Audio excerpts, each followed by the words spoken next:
Buongiorno a tutti, ben ritrovati su Radio Rossonera e obbligo di riscatto di martedì 6 agosto 2024. Un saluto caloroso da parte di Enrico Boiani, insieme a me quest'oggi e questa settimana, lo avete già visto ieri, Giacomo Mirandola. Ciao Jack. Ciao Henry, ciao a tutti e buon martedì.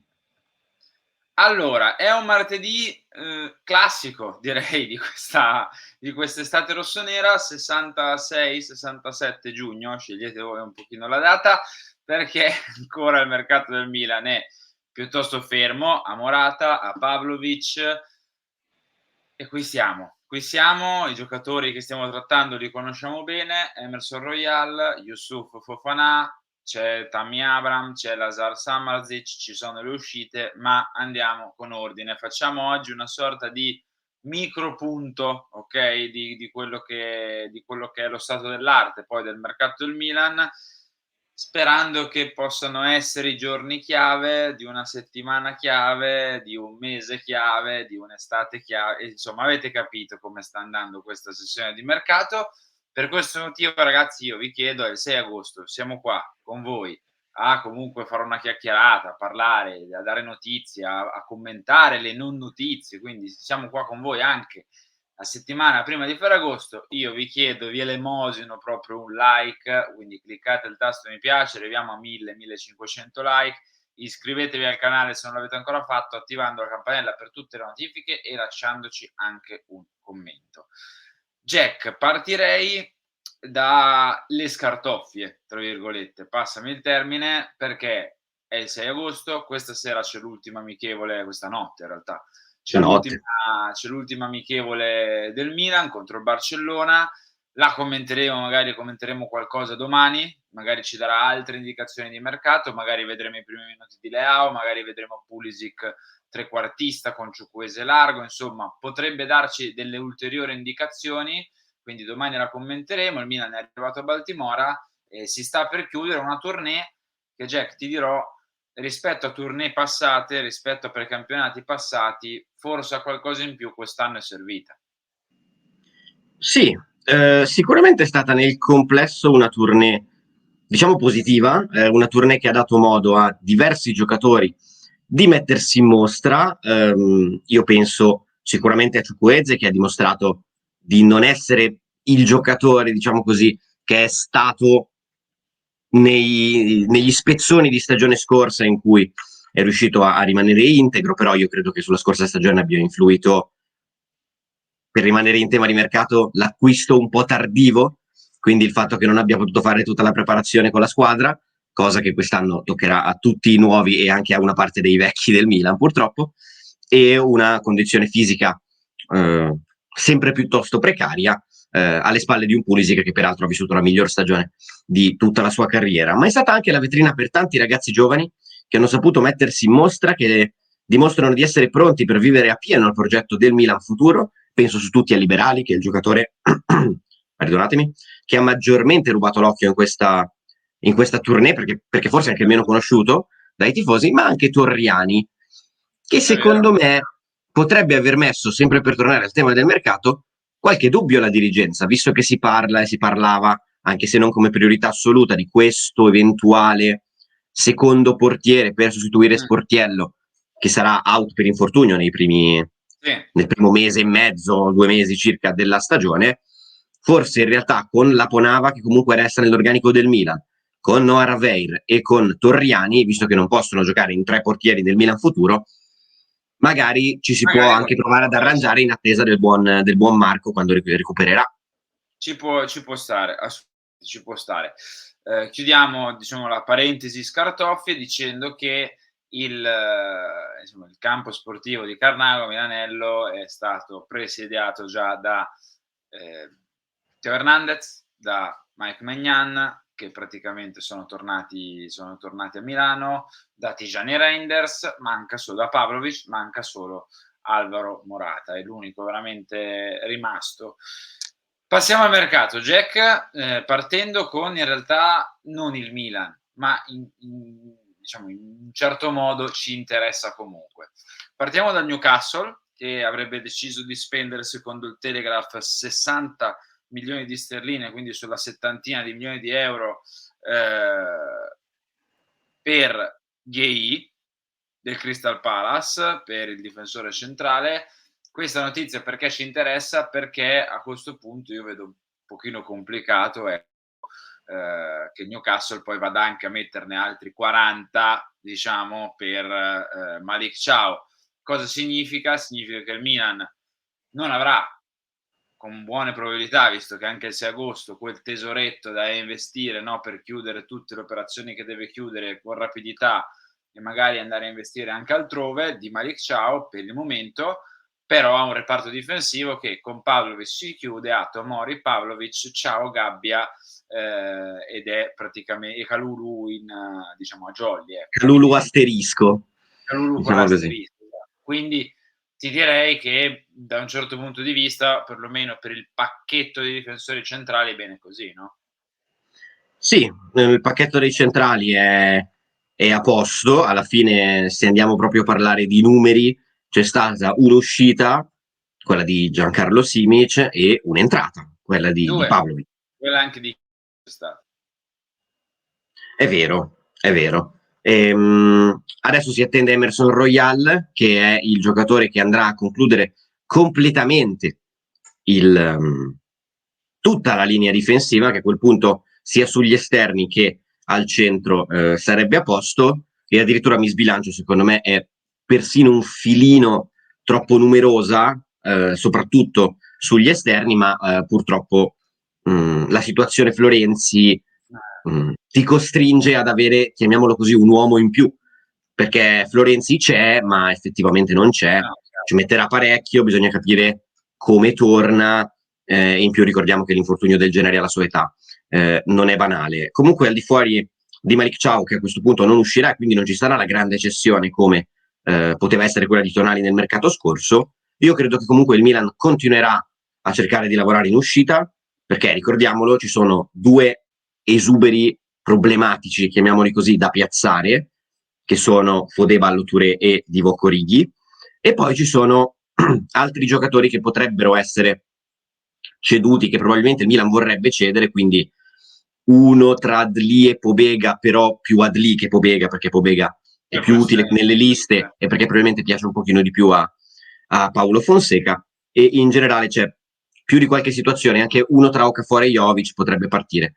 Io credo che una parte del mercato in entrata, diciamo salvo i due colpi di cui parliamo di più ultimamente, quindi Emerson Royale e Fofana, ma se arriverà altro oltre a questi due giocatori dipenderà molto dal destino probabilmente di Adli e probabilmente di Luka Jovic piuttosto che Noah Okafor.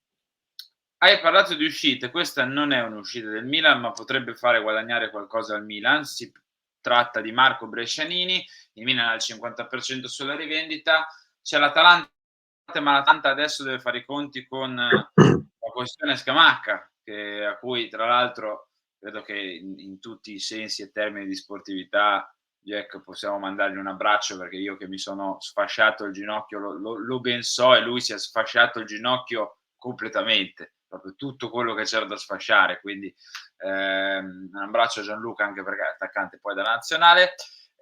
Dicevo, Brescianini resta nel Milan dell'Atalanta, che però le ha prese quel problema a Scamacca, il Napoli c'è sempre comunque forte, 12 milioni farebbero incassare al Milan la metà, quindi 6.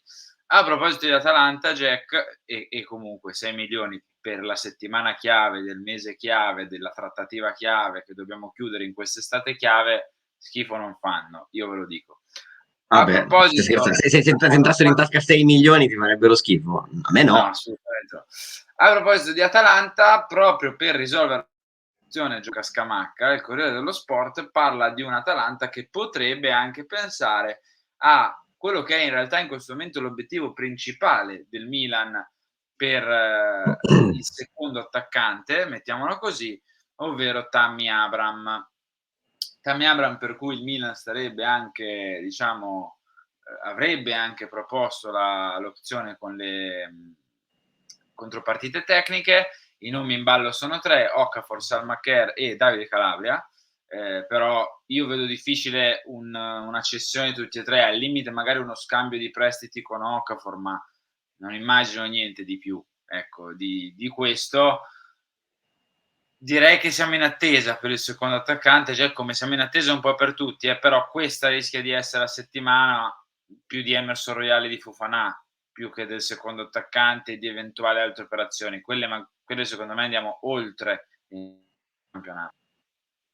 Certo, sicuramente il secondo attaccante, come diciamo ormai da diverse settimane, sarebbe utile, farebbe bene, non è la priorità assoluta, e io non mi stancherò mai di ripeterlo, è il mediano, e il terzino, diciamo, è diventata una priorità a seguito dell'infortunio, visto che parliamo di giocatori che purtroppo in quest'estate si sono distrutti un ginocchio nella maniera più complessa possibile. Noi mandiamo un in bocca al lupo sia al buon Gianluca Scamacca che a ovviamente Alessandro Florenzi, che ha patito un infortunio simile, paragonabile per certi versi. Spiace per entrambi perché Scamacca stava probabilmente vivendo il prime della sua carriera alla corte di Gasperini, e spiace per Florenzi perché alla sua età è un infortunio che può anche, non dico mettere proprio la parola fine, ma sicuramente da cui sarà molto complicato Sicuramente sta rientrare. dando la penna a Florenzi per scriverla la parola fine, poi starà a lui Esatto, lanciare la penna. sarà complicato rientrare e tornare,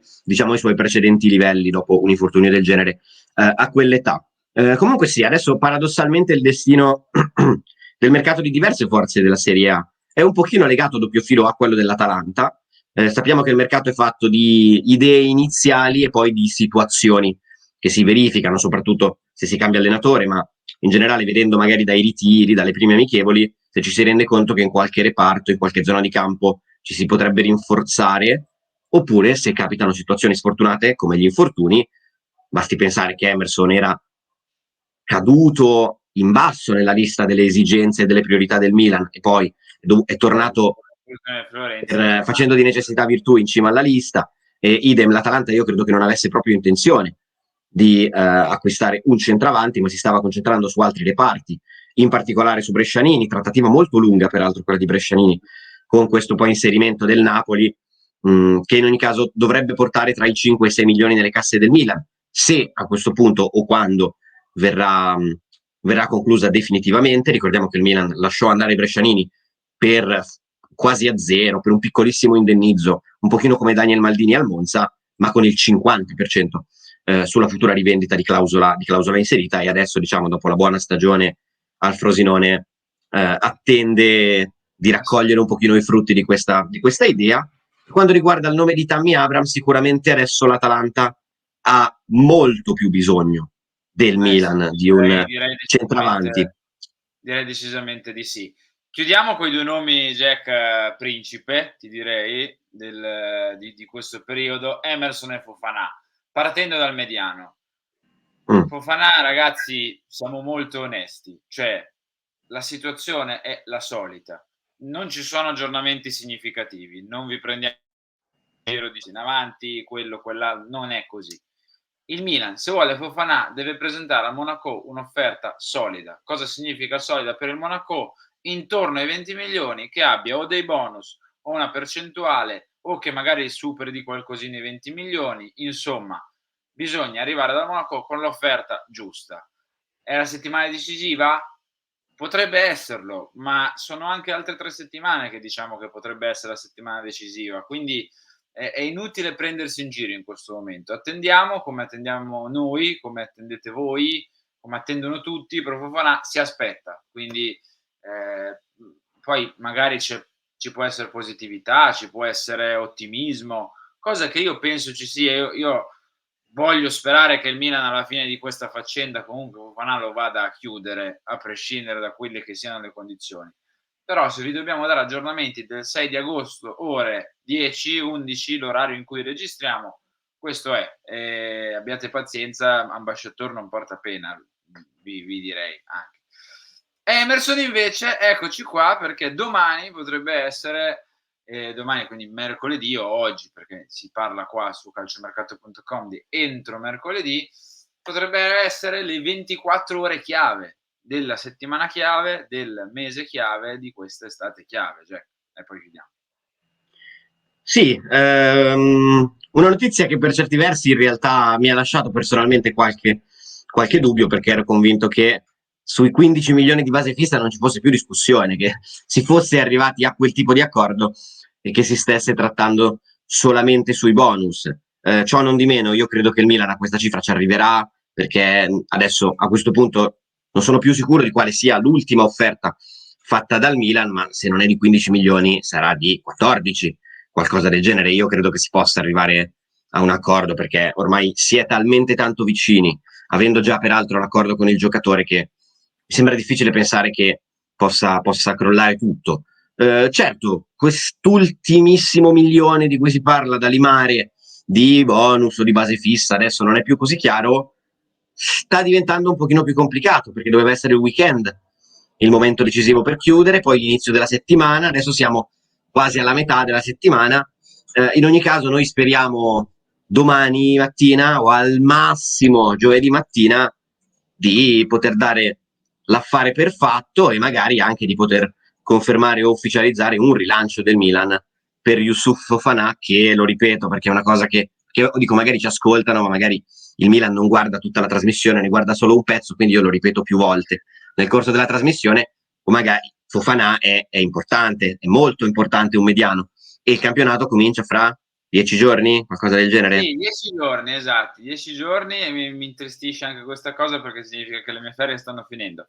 Jack, grazie, ci vediamo domani per parlare sia dell'amichevole, sia speriamo di rilanci vari, chiusure varie della settimana chiave, del mese chiave, dell'estate chiave, del mercato, del Milan. Assolutamente sì. Ciao Enrico, grazie a tutti, e per i nottambuli buona partita. Eh sì, buona partita e ciao anche da parte mia.